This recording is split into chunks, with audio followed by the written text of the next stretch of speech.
Give us a call for all your investment, retirement, and life insurance at 473-2215. Again, that's 473-2215, or you can stop by at 2060 North Ocoee, right by the old Liner gas station. Bobby Ludwig, thank you so much. We'll talk to you tomorrow morning. See you, Bridget. All righty, it is 7:38. Sports in the 7:30 half hour is brought to you by the Town Squire. At the Town Squire, check out their tux department for any special occasion, wedding, or prom.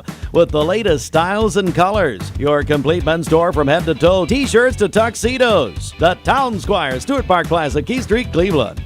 All right, it is time for sports. For that, we go over to Austin. Bringing in the big guns again today with Jim Gum. Look, we have an official ESPN on staff, ESPN Cleveland person on staff, so why not bring him in? Right. He definitely knows what he's talking about.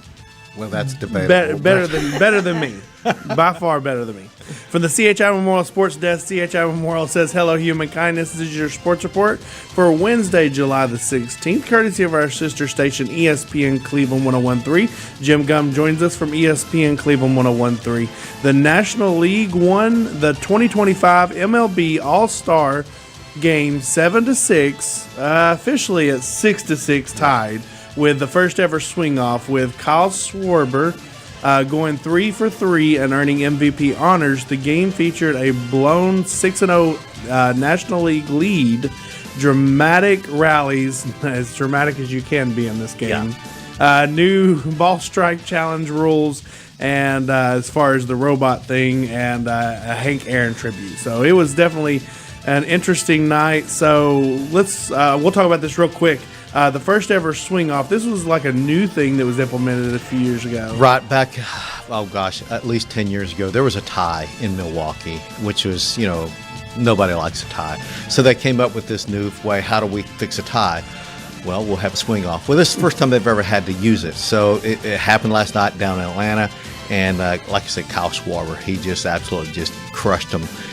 Put the National League up and ended up where the National League won the swing off, hence they win the game.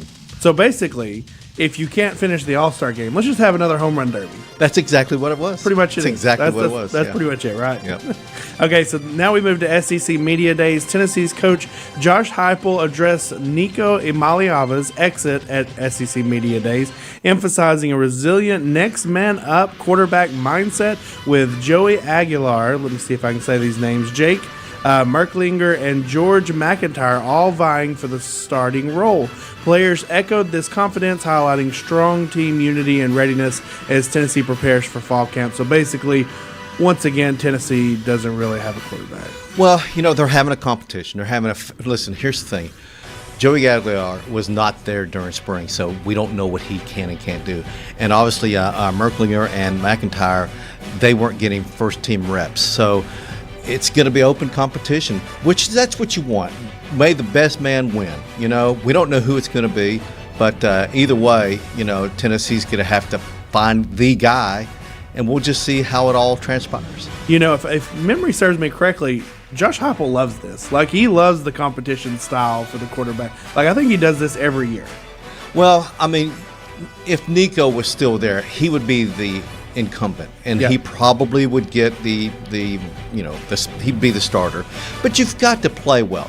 How many times have we seen a guy, he starts game 1, 2, and 3, he just is not performing, and he gets benched. So you've got to do good. You just can't, just because you're named a starter doesn't mean you get that for the rest of the season. You still got to perform. Yeah. So not really a whole lot from SEC Media Days as far as Tennessee goes. Now, Georgia coach Kirby Smart stressed leadership and consistency as the Bulldogs navigate a youthful roster with 54% freshmen and sophomore. And being led by sophomore quarterback Gunnar Stockton, he also raised concerns over the SEC's new defensive snap simulation rule, calling for clearer guidelines. So first off, let's talk about real quick. Very young team for Georgia. Yeah, a lot of freshmen and a lot of sophomores. Listen, they're all highly recruited kids. There are a lot of 4- and 5-star kids in there. So just because they're young doesn't mean they can't play. They can play. Georgia's roster takes a backseat to nobody. Yeah. So they're young, inexperienced, but talented. Yes, yeah. And then I asked you this question earlier this morning about the snap simulation rule because I didn't really understand necessarily what it was. Apparently Kirby Smart was not very happy about it. Right. If you're familiar with watching Georgia play, when the defense is on the field for Georgia, the offense is back there and they're clapping their hands and they're trying to, time the snap. You'll see Georgia, the entire front line, they'll shift over right before the snap. And a lot of times that'll cause a false start on the offense. So the officials are trying to reel that in just a little bit, saying Georgia's doing it to try to draw penalties. Are they? I don't know. But they're the best at doing it. I know that. Well, Kirby Smart wasn't very happy about it yesterday, and now that I've went to school and learned what it is, I understand it now. So I appreciate it. Thank you, Jim Gunn, for joining us. This has been your sports report from the CHI Memorial Sports Desk. Learn more about CHI online at memorial.org. From the job site to the... I'm Clark Campbell. I've lived here in Cleveland, Tennessee for 24 years, and I'm so proud that I get to shop for my business to get